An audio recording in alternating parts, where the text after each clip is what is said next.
Welcome to Tower Talk Business Radio, where we bring you conversations with the top business minds on Long Island and around the nation every week. Featuring expert consultants and small business owners who have found success but are also willing to share their top tips, failures, and give gritty, matter-of-fact advice based on their firsthand experience. Now, let's get down to business on Tower Talk Business Radio on the voice of Nassau Community College, 90.3 WHPC.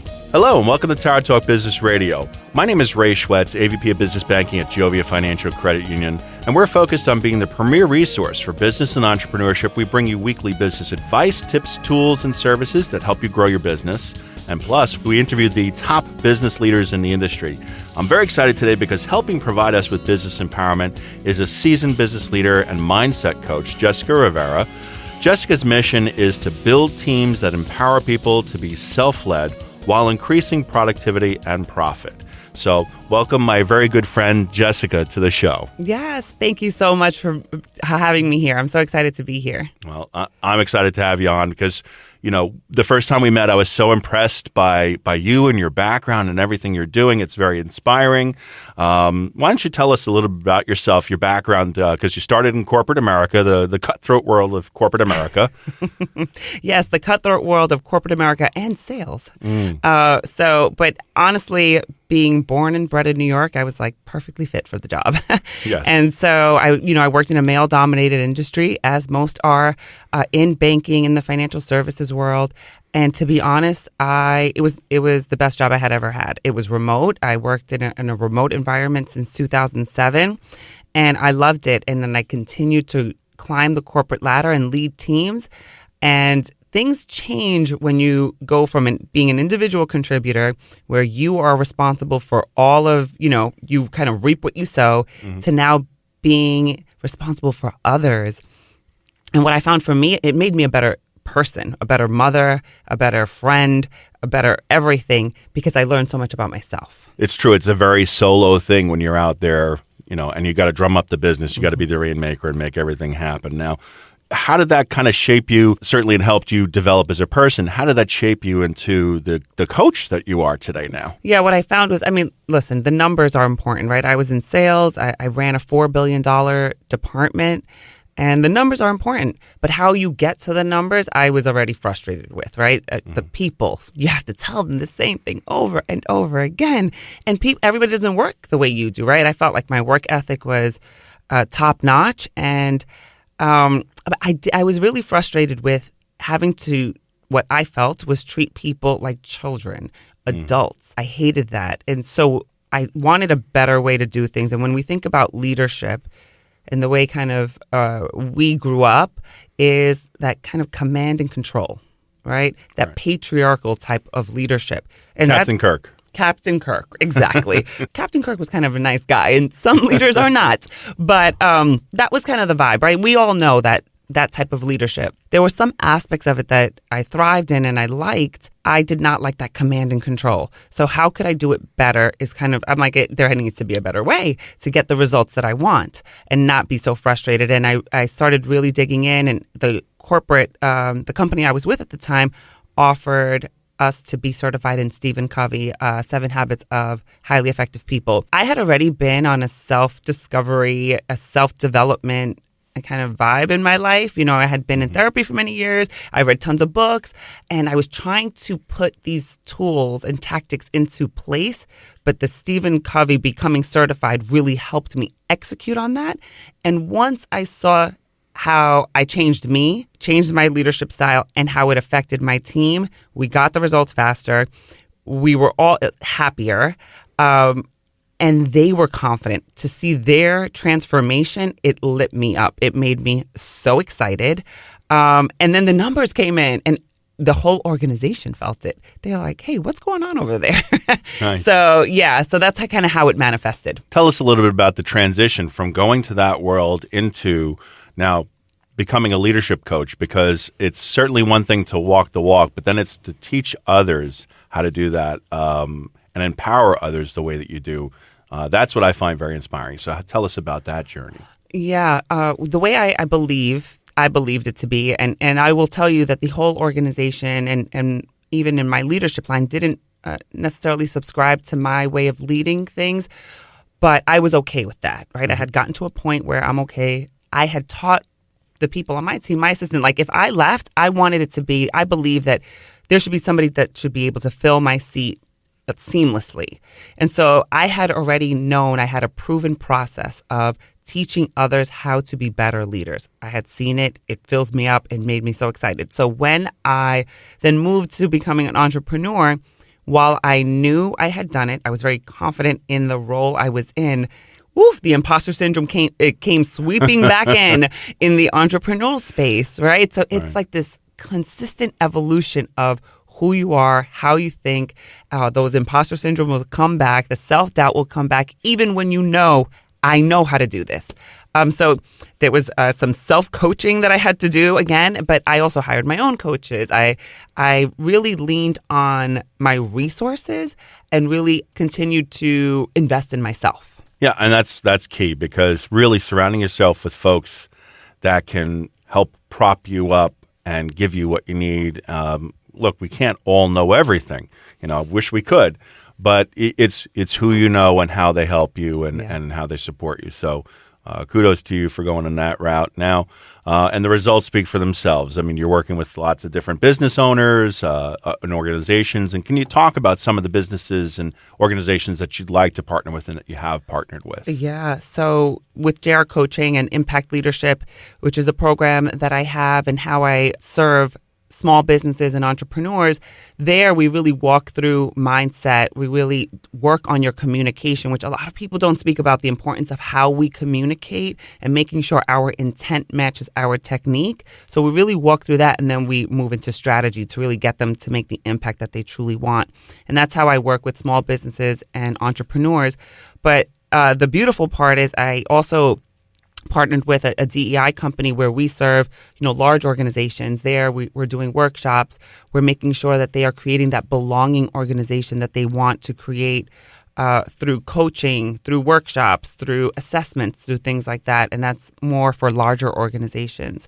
And then, of course, like privately held or different organizations like networking groups, that really excites me as well. And then also with government, I just had a call yesterday with Nassau Hispanic Affairs, and I'll be helping them and partnering with them. So really serving. I really want to serve and make an impact on community and people and businesses. Yeah, and serving and leadership go together. I mean, for successful leaders, all the successful leaders that I look up to are ones who lead by serving, which is, I think, a fairly new idea. I mean, I know, in banking specifically, we both came from that world, and it was a very 1980s kind of, results or you're out and cutthroat. And, we've done a 180 with that for sure.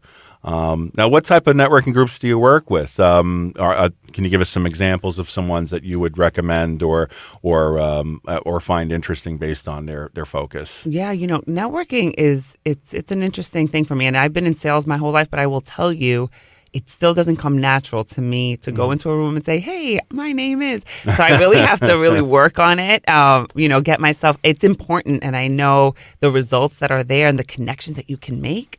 But I will say my goal when I go into a networking event or space, I just want to connect with at least 3 people and make a true connection. I'm not trying to sell anyone anything.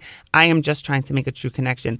And that takes time to find the right space, right? But I like to be around people that are bigger than me, that have thought leadership, that are going to teach me something, and that I'm going to learn something that I may not have ever known before. So there are some situations where you want to be the biggest in the room because you want to serve. And then there are other situations where you want to be maybe a smaller fish in the room so that you can learn. And so those are the type of networking groups that I look for. And there's so many out there. I think if you ask, you will receive. What I find interesting, Ray, and maybe you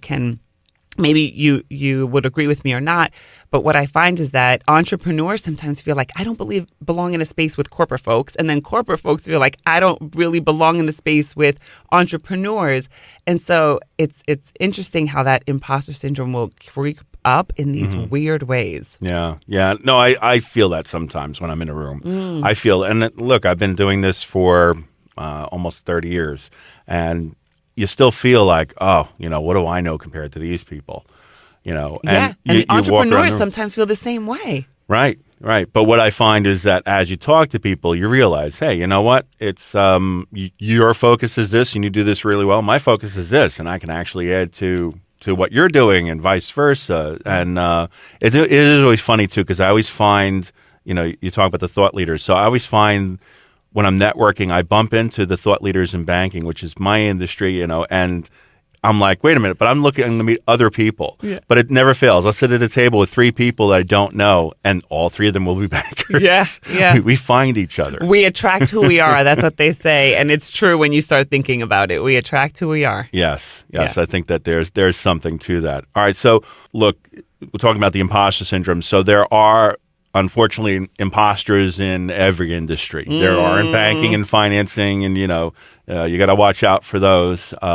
Let's talk about that a little bit, because to me that really does kind of fall into a little bit into mindset and understanding our own worth and listening to our inner voice. Our inner voice will always tell us when there is something weird in the room or somebody that we're not vibing with or whatever. And many times we will shun it away like, oh, we're over exaggerating, or maybe we're wrong, or maybe this, or maybe that. And what I have learned for myself, and what I know for most people, or maybe all people, is that when we listen to our gut is never wrong. Yeah, our gut never lies. Our gut never lies. And it is okay if, Ray, you are vibing with somebody and I am not. That is completely okay. And so whenever I go against my gut, I'm like, oh, I knew it. I should have just gone with. And so the more I follow my instincts, the better everything always works out for me. Yeah, there are 2 things in life you can trust: your gut and your dog. That's probably true. My dog doesn't like somebody. That's right. I know there's something up there. Yeah. Now with all the folks that are out there claiming to be like leadership coaches, because there's a lot of them, and I think that there are a lot of good ones out there with slightly different focuses. How do you differentiate yourself in this market? Yeah, I think for me, again, I like to make sure that there is a true connection and alignment there, but I think the thing that differentiates me is that I come from a place where I'm super authentic, right? What you see is what you get. And I try to make sure that I align with people that want to have that type of environment where we are open, we're holding people accountable. There is a servant leadership vibe to it or style to it, but I also couple it with we're still holding people accountable. We're absolutely having those tough conversations. We are still doing that, but we're matching intent with technique, right? We're doing it in a loving way. So these concepts, especially like these days, and if you come from like a command and control type leadership, it feels fluffy. It feels like, what are we, just letting people do whatever they want? And no, we're definitely not in the way that I coach on leadership, but we are doing it in a loving way. And if we have to let people go, we're doing it in a way that is with integrity on both sides, right? So how do we do that? And many times I find leaders that want to avoid those conversations, and that is not helpful. And so I think my differentiator is we're going to take a realistic approach in a loving way and still hold people accountable. Yeah, you're not serving someone well if you let them continue to propagate with behavior that's not becoming of them or suiting them, or suiting your company or your mission or your values, and it will easily deteriorate your whole team and your whole company. It's not when we talk about helping you increase profit and productivity, that is the number one way to decrease product and productivity, is to allow one team member to get away with whatever it is that you don't that doesn't align with your mission, vision, and goals. You are listening to Tower Talk Business Radio on the voice of National Community College, 90.3 WHPC. I'm Ray Schwetz, along with our guest today, business leader and mindset coach, Jessica Rivera. So, Jessica, I'd like you to share with us a story about a business that you've worked with, where you've made an impact on their whatever it was that they were looking for, whether it's personally or whether it's with their productivity. Can you share with us something that you went through with someone? Yeah. So one that's coming to mind right away is someone who was struggling with 2 things. Number one, increasing their prices. They knew they had to. And number 2, they wanted to hire somebody and they weren't sure if they should, if they shouldn't, What does that mean for the business? Can she afford it? And so being able to understand those mindset blocks listen, we can raise price, no problem. But can she actually sell that price? Right. Can she deliver that price? Can she increase price on clients that she currently has? It was such a mindset block for her. So unpacking that, and then for her to confidently be able to sell her products and services at a higher rate so that she can take on more clients, serve more clients, and bring on another team member. Seeing that kind of manifest and the results that came from it has been so rewarding, because then it enabled her the freedom to do other things that she wanted to do. She's building her own networking group for women now. She couldn't do it if she couldn't bring on that team member. So not only did it result in higher profits for her business, she brought on a team member, and now it freed up time for her to work on a passion project. Nice. So it's like a win-win-win. Yes. Well, it's like you said, no person is an island. You can't do everything by yourself. There's no way. We need people to grow and scale. What would you say is kind of your top 5 bits of advice for small business? Top 5 bits of advice for small business. I would say, let's start with number 1. Number 1 is always start with self, right? So if we know what we need to do. 9 out of 10 times we know what we need to do, but there's some kind of block there. So how can I investigate that within myself? Whether it be have a tough conversation, whether it be raise price, whether it be something within the business or something within ourselves, right? Start with self. That would be number 1. Number 2, making sure that you're matching intent with technique. What is my intention? How do I want to make Ray feel when I tell him this bad news that I'm going to tell him, right? What's the strategy behind that? Number 3, most small businesses and entrepreneurs probably do have to raise price. So I would always encourage people to look at their products and services and how can you provide more value so that you can raise price. I see that with every single person I work with, is to understand the value I'm bringing so that I can make sure that I am raising price.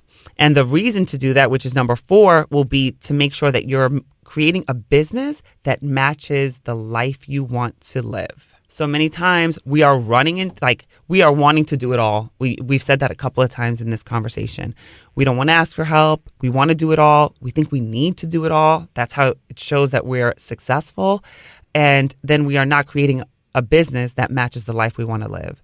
Most people create a business because they want to create freedom. They want to create legacy, things like that. So you want to just create that harmony. And then the last thing I would say is to continue to always be a learner. We evolve and we grow and we change.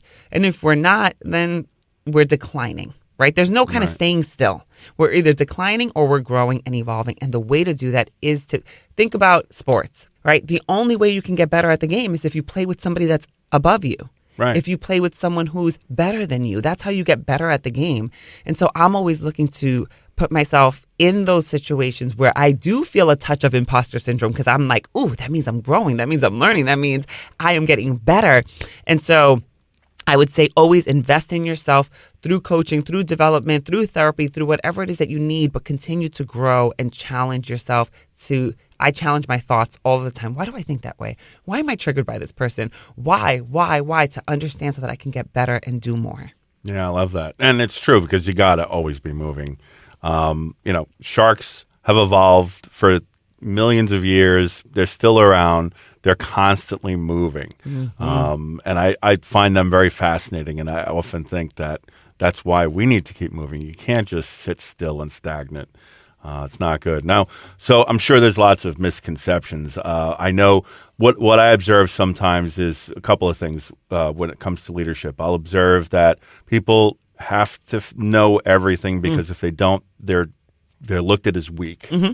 So I've observed that in leadership, and I find that interesting, because there's no way everybody can know everything. I love that example. So let's talk about that a little bit, because I think what I found was that there's nothing more powerful when you're a leader in the room and you tell a team member, I don't know about that one. Can you help me with that?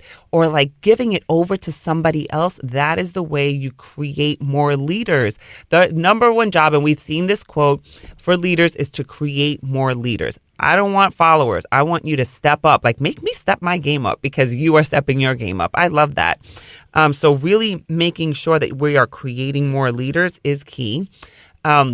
And the way you do that is by giving it over. Let me pass the ball. Why don't you tell me your thoughts?